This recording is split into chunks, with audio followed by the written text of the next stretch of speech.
বাজারে তো গোল গোল বেগুন এখন অহরহ পাওয়া যাচ্ছে এবং সস্তাও। তো আজ আমি আপনাদের একটা নতুন করে ভর্তা দেখাবো, বেগুনের ভর্তা। আর বেগুনটা আগে থেকেই চুলোর মধ্যে জ্বালিয়ে নিয়েছি, যেভাবে বেগুনের ভর্তা করার জন্য আপনারা জ্বালান তেল দিয়ে। তো তারপর আমি একটি প্যানে পরিমাপ মতো সরিষার তেল দিয়ে 4-5টা পেঁয়াজ কুচি দিয়ে দিব।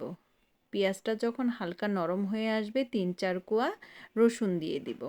তারপরে এটাও যখন হালকা নরম হয়ে আসবে, লালচে লালচে বর্ণ আসবে, তখন আমি এর মধ্যে দিয়ে দিব 4-5টা কাঁচামরিচ কুচি করে। ঝালটা কিন্তু আপনার নিজের স্বাদ অনুযায়ী দিবেন। তারপরে এই তো হয়ে গেল। এটা আর কি, আপনি এই ভর্তাটা আপনি দুপুরে করলে রাতেও খেতে পারেন, মানে মানে রেখে খেতে পারবেন। এটার কাঁচা পেঁয়াজের গন্ধ থাকবে না, যেহেতু এটা তেলে ভাজা হচ্ছে। তারপর আমি 4-5টা শুকনা মরিচ জ্বালিয়ে নিব। এটা কিন্তু টেলে নিচ্ছি না, জ্বালিয়ে নিব, যেটা আমি দেখাই নাই ভিডিওতে, এটা মুখে বলে নিলাম।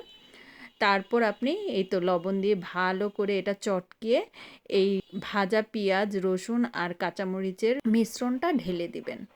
তারপর ভালো করে মেখে তারপর এই যে ভর্তার খোসা, বেগুনের খোসা সহ আপনি এটা মেখে নেবেন। তারপর দেখেন এই এই ভর্তাটা ভাত দিয়ে খেতে অনেক মজা। আপনি বাসায় ট্রাই করে দেখবেন। ধন্যবাদ দেখার জন্য।